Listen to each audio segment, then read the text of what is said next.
This is a Lazy Teacher Podcast.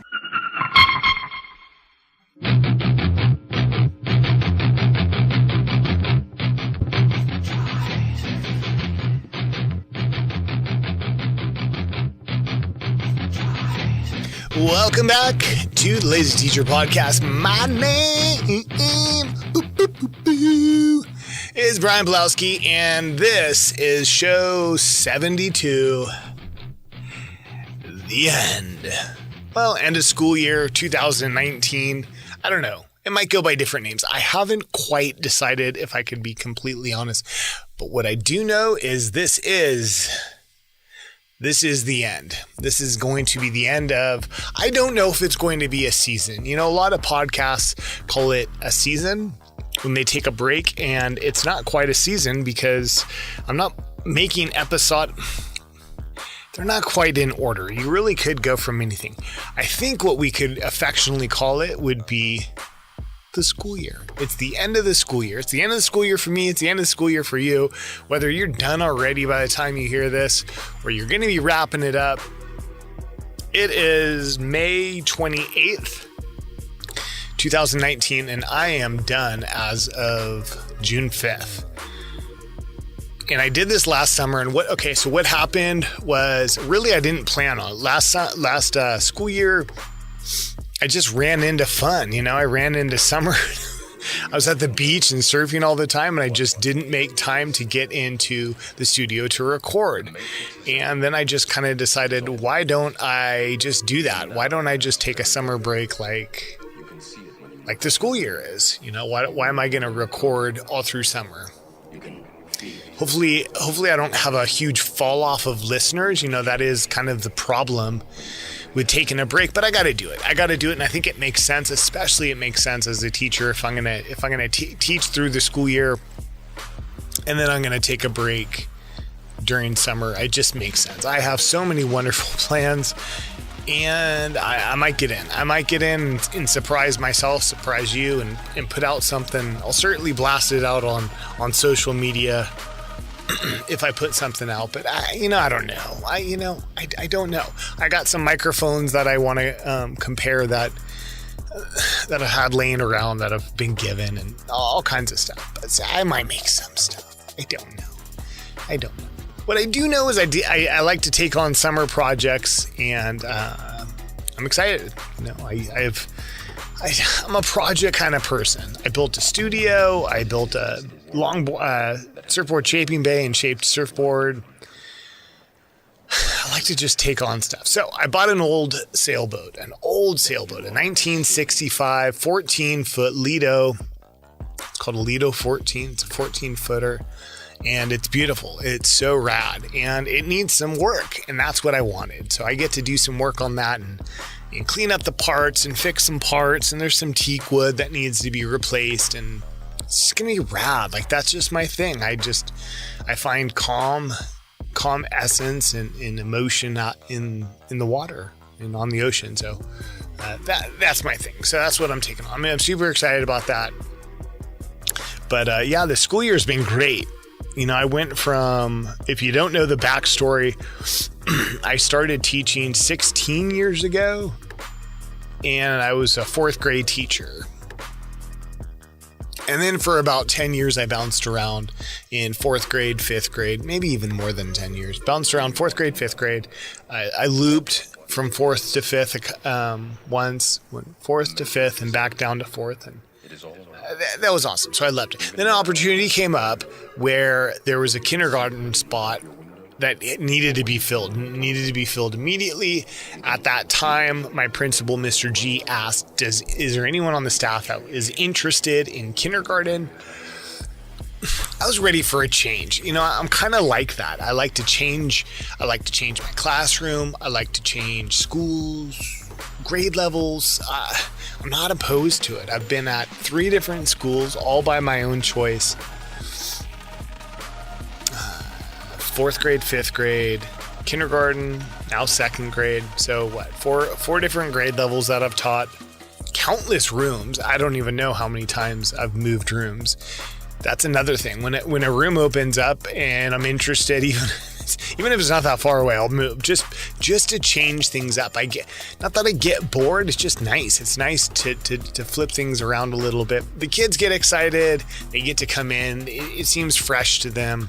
I don't know, all kinds of stuff. So I am staying in my current classroom, staying in my current grade level. Love my grade level team.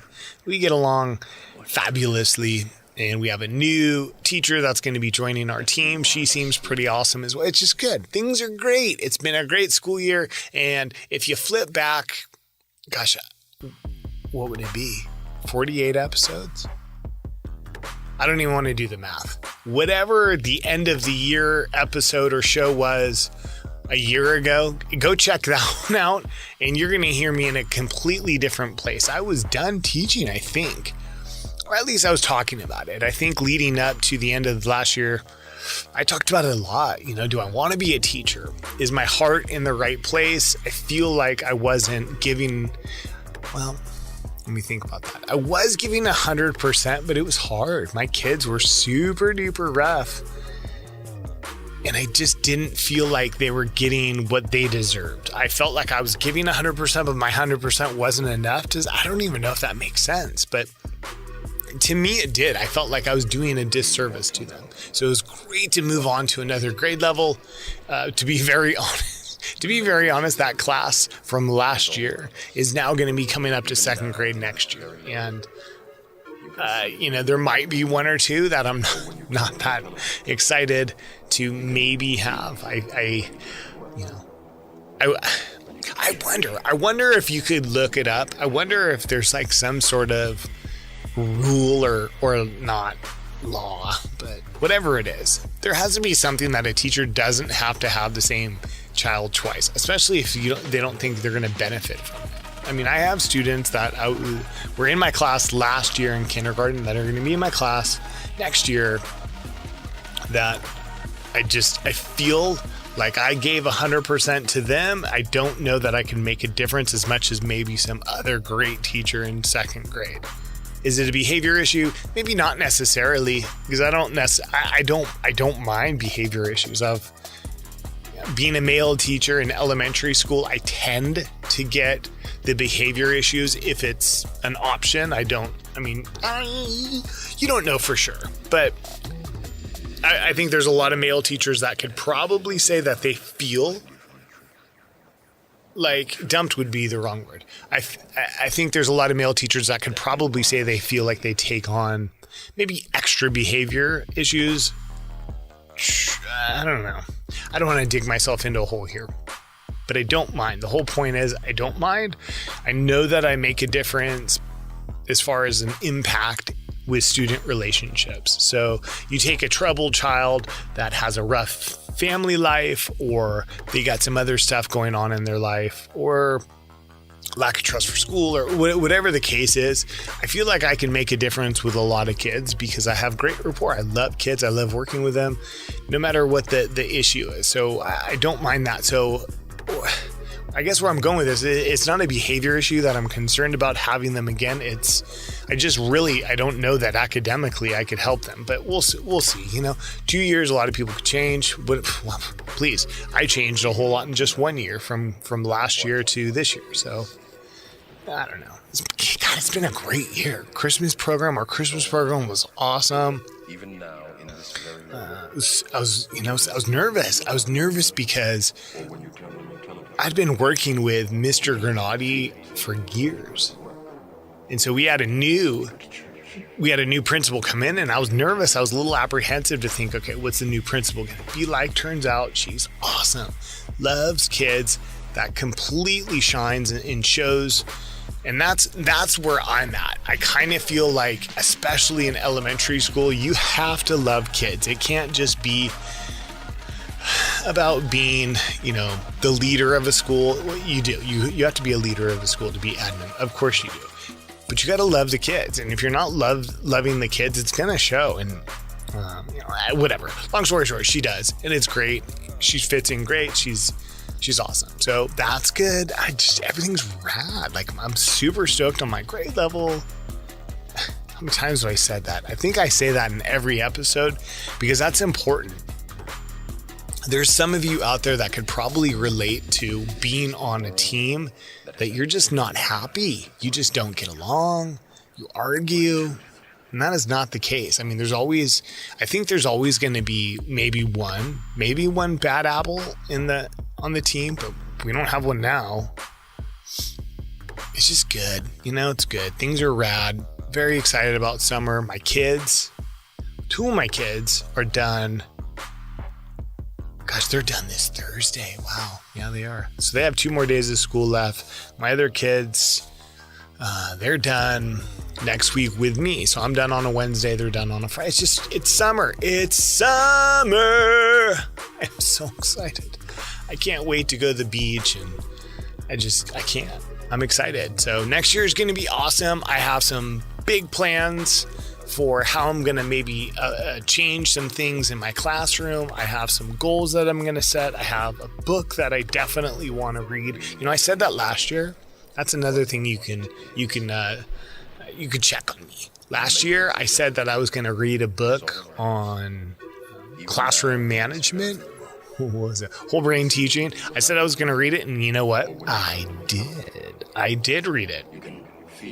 And I used it, and I like it, and I still use it, and I'm going to use it next year. So what would be good for me as a teacher is I think I might continue that tradition, and I'm going to pick up another book on some sort of effective teaching, probably classroom management. I feel like, I'm good with classroom management, but I feel like that'll help. So something, maybe I have some goals that I'm going to set. If I could be completely honest with you guys, I'm not the very best teacher as far as posting schedules. And I think that's important.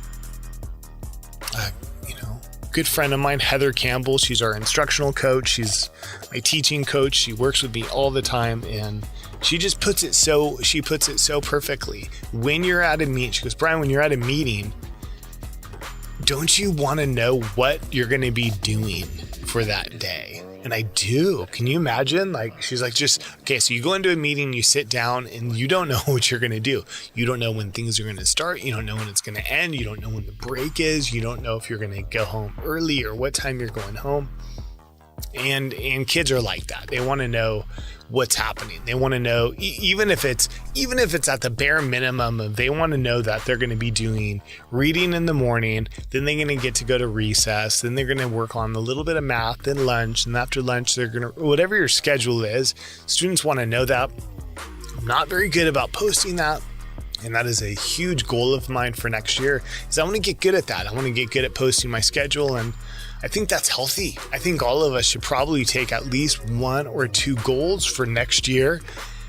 Don't go huge. Don't tell yourself that, this summer I'm going to make a huge difference. I'm going to reformat everything. I'm going to do this. I think it's good to set lofty goals, but I think small goals are what's going to keep you stoked about the following year and not make you feel bad if you miss something. You know what I mean? You don't want to set yourself up for failure. And I know that might sound kind of bad, but a better way to look at it as you need to relax. You need to decompress over summer, have things that you're looking forward to over the summer rather than, I'm really going to go through anything school related. Take a break from it, but have a little goal that you're excited about for next year.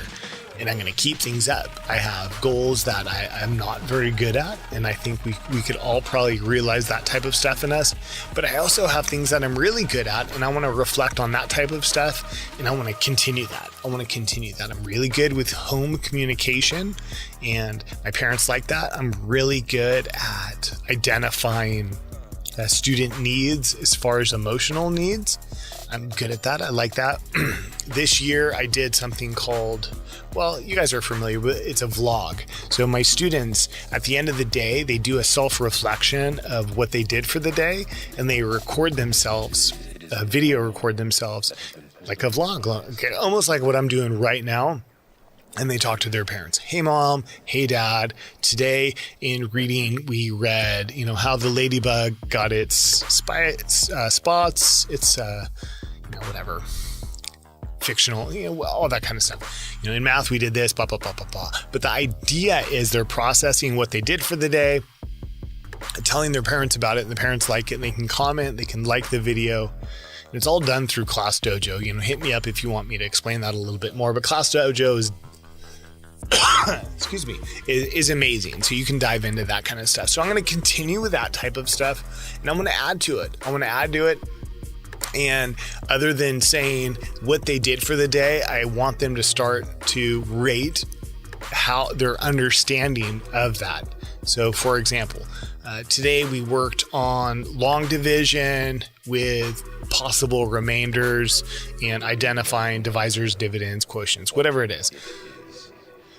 And then whatever, and then give them a rubric that they're going to have to get used to, and make it a super easy rubric, 1 through 5 or 1 through 4. Hey mom, hey dad, on the math, we did long division, and I'd say that I'm probably about a 1. I'm just about a 1, but Mr. P says we're going to practice this a little bit more, so I'm confident that I'm gonna pick it up, or whatever the case is. We worked on the reading comprehension squill. We worked on reading comprehension, and I feel like I'm a 4.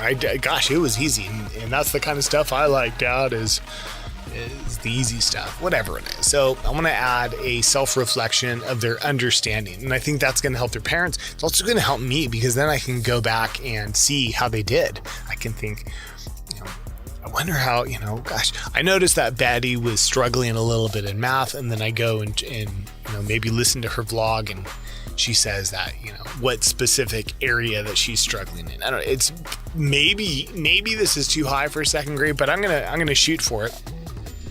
I started out with these vlogs at the beginning of the year, and now it's like, they just bang them out. It's like, all right, guys, get out your Chromebooks, put them at half. What did we practice today? Boom. All right, do your vlogs when you're done. Sit. They got a trigger from when they're ready. It's pretty awesome. So I'm going to stick with that. So, all right, guys. Other than that, that's about all I got for you. I will be thinking about the show a whole lot over summer. I don't know that I'm going to put out an episode. I might. I'm going to make no promises. I'm just way too stoked to just enjoy my summer. So I hope you guys have a great summer. I hope your school year was just as good as mine. Do lots of fun things. Completely unwind from this school year. Come back super refreshed. I know that's my plan. And we're going to come back to super dynamic teachers, and I'm going to have a lot of great stuff for you coming up this next school year. So until the very next school year and we talk and see each other again, I hope you got what you came for. See ya!